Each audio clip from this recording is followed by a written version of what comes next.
Assalamualaikum warahmatullahi wabarakatuh. Selamat pagi semuanya. Perkenalkan, nama saya Iklima Haris dengan NIM C1C019098 dari kelas R10 jurusan Akuntansi Fakultas Ekonomi dan Bisnis Universitas Jambi. Pertama-tama saya ucapkan terima kasih kepada yang terhormat Bapak Wirmi Eka Putra SE MSI selaku dosen pembimbing dan teman-teman yang saya banggakan.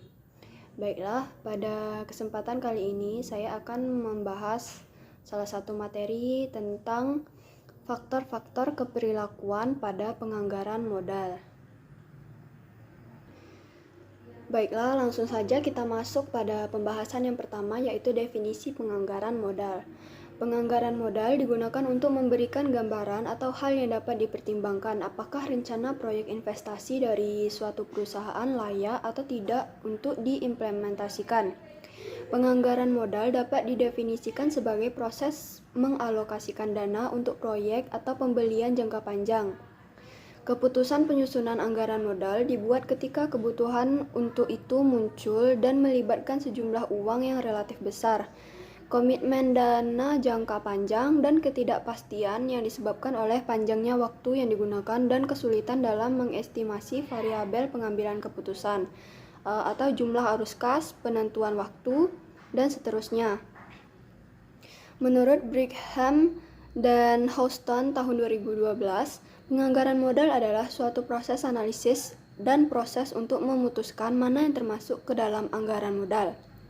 Perusahaan yang menggunakan konteks ini ketika memutuskan menerima atau menolak mengeluarkan modal yang diusulkan. Beberapa contoh proyek penganggaran modal meliputi pembelian peralatan produksi yang tahan lama dan mahal, pembangunan fasilitas pabrik yang baru, atau pembentukan dan pengisian staf dari segmen perusahaan besar yang baru, seperti divisi yang dimaksudkan untuk menghasilkan dan memasarkan suatu lini produk baru. Menurut Rianto tahun 2015, penganggaran modal dalam praktiknya dimaksudkan untuk mengadakan analisis investasi, beberapa alternatif investasi yang tersedia, kemudian menetapkan atau memilih investasi yang paling menguntungkan.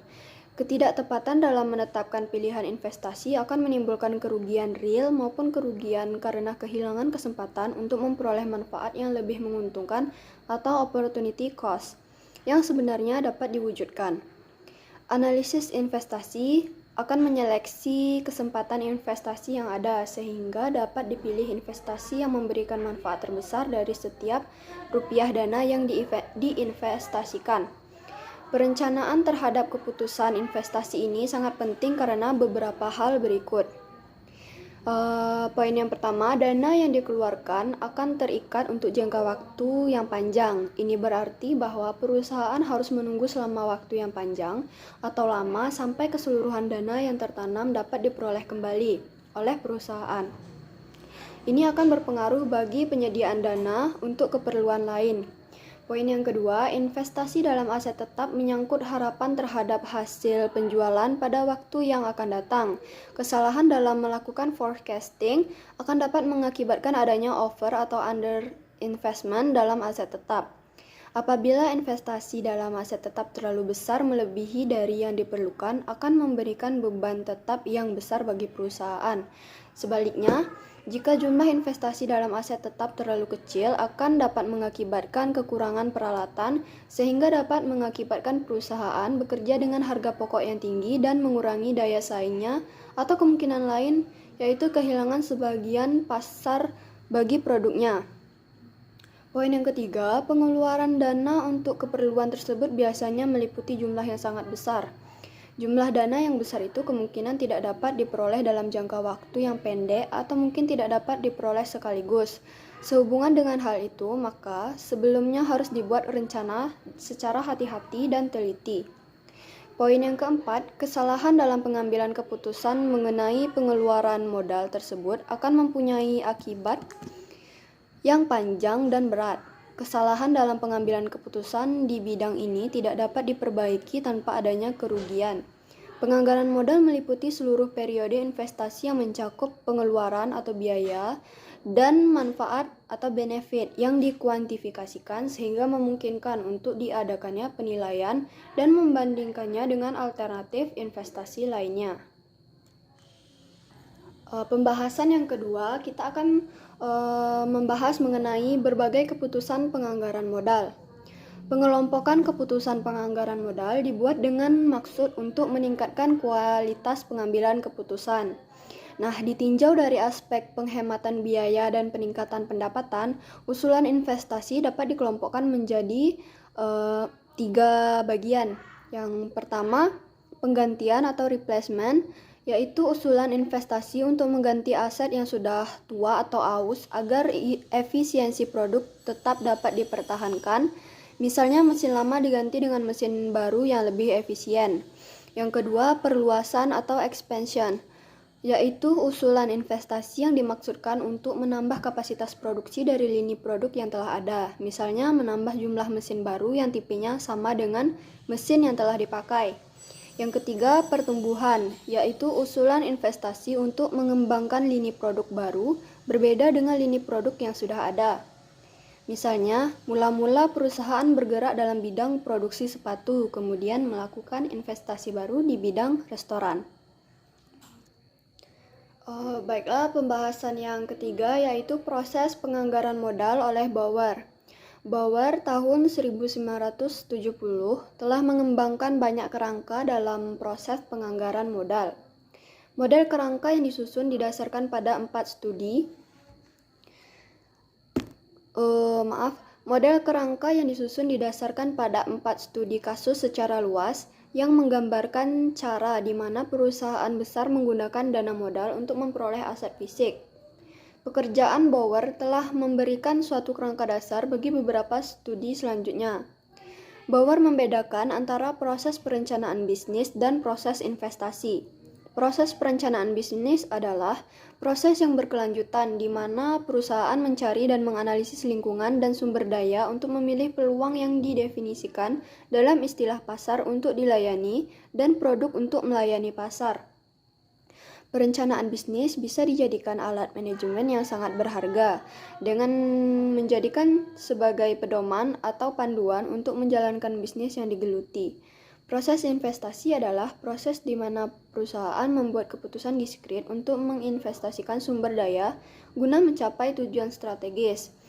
Untuk melakukan itu diperlukan tahapan, yaitu yang pertama menentukan tujuan investasi, yang kedua melakukan analisis, yang ketiga melakukan pembentukan portofolio, yang keempat melakukan evaluasi kinerja portofolio, dan yang kelima melakukan revisi kinerja portofolio.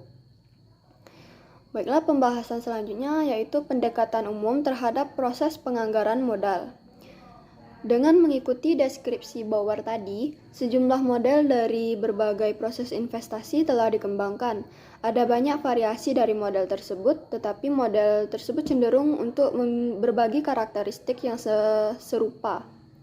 Kebanyakan model menggambarkan proses investasi sebagai proses menawarkan yang terdiri dari sejumlah tahapan atau komponen yang berbeda.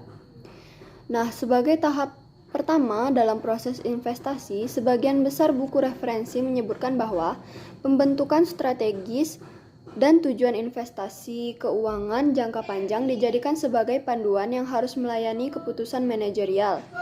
Tahap kedua adalah tujuan harus konsisten dengan keunggulan kompetitif perusahaan dan tipe investasi yang ditargetkan. Dengan demikian, tahap ini akan dibandingkan dengan proses bisnis perencanaan yang dijelaskan oleh Bauer sebelumnya. Berikutnya adalah tahap identifikasi, yaitu yang memberikan pengakuan kesempatan bagi investasi, tetapi tidak menjamin evaluasi. Oleh karena biaya informasi dan sumber daya manusia yang terbatas itu bukan biaya yang efisien untuk melanjutkan evaluasi dengan mempertimbangkan semua usulan proyek. Proses penyaringan berfungsi sebagai sarana penting untuk menyaring proyek atau memikirkan pertimbangan yang layak lebih lanjut. Berikutnya, ketika proposal telah disetujui dalam proses penyaringan, bentuk dan isi konten harus dikembangkan lebih lanjut. Definisi proyek melibatkan pencarian kemungkinan alternatif investasi, yang memenuhi kebutuhan identifikasi sesuai dengan tujuan strategis secara keseluruhan. Selanjutnya, ketika proposal telah didefinisikan ke dalam beberapa jenis permintaan secara formal, keputusan final harus dibuat pada tahap evaluasi. Selanjutnya, pelaksanaan proyek investasi setelah keputusan dibuat belum diperlakukan secara luas dalam literatur penganggaran modal. Namun, penting bahwa investasi ini dilaksanakan tepat waktu, tepat biaya, dan diharapkan dengan kualitas. Jenis ini adalah jaminan yang paling meyakinkan dengan mengembangkan suatu tindakan perencanaan dan dengan menetapkan manajer proyek yang bertanggung jawab atas keberhasilan penyelesaian rencana tersebut. Nah, tahap akhir dalam proses penganggaran modal termasuk pengendalian dan waktu pengeluaran mengenai proyek investasi yang dilaksanakan. Setelah proses audit bisa sangat membantu para pengambil keputusan dalam memahami dan mengendalikan proses pengambilan keputusan. Pasca audit yang sistematis dapat memberikan informasi yang berguna untuk meningkatkan proses pengambilan keputusan masa depan dan dengan mengidentifikasi masalah dalam mendefinisikan dan mengukur proyek investasi pasca audit. Sebaiknya dilakukan oleh individu yang tidak berkaitan dengan investasi. Berikutnya, kita akan membahas mengenai aspek keperilakuan dari penganggaran modal. Menurut para ahli teknik, penganggaran modal yang canggih melibatkan sejumlah keputusan subjektif mengenai arus kas yang diharapkan dan tingkat imbal hasil. Pembuat keputusan individu umumnya memiliki tujuan tersendiri yang memiliki jarak dari memaksimalkan remunerasi pribadi untuk meningkatkan keamanan kerja atau mencari status dan kekuasaan. Nah, adapun faktor-faktor penting keperilakuan dari penyusunan anggaran modal yaitu yang pertama, masalah dalam mengidentifikasi proyek potensial. Sebagaimana dapat dilihat, orang-orang yang terlibat dalam proses penyusunan anggaran harus memiliki kemampuan kreatif untuk mencari dan meneliti sejumlah proyek modal potensial yang tersedia bagi organisasi. Ketika proyek tersebut telah diidentifikasi, maka proyek tersebut harus dispesifikasikan atau didefinisikan dengan memadai sehingga proses pertimbangan dapat terjadi. Yang kedua, masalah prediksi yang disebabkan oleh perilaku manusia. Sementara input ke dalam model pengambilan keputusan matematis yang disebutkan sebelumnya kelihatan cukup sederhana, tetapi ketidakpastian yang mendasarinya belum dikenali.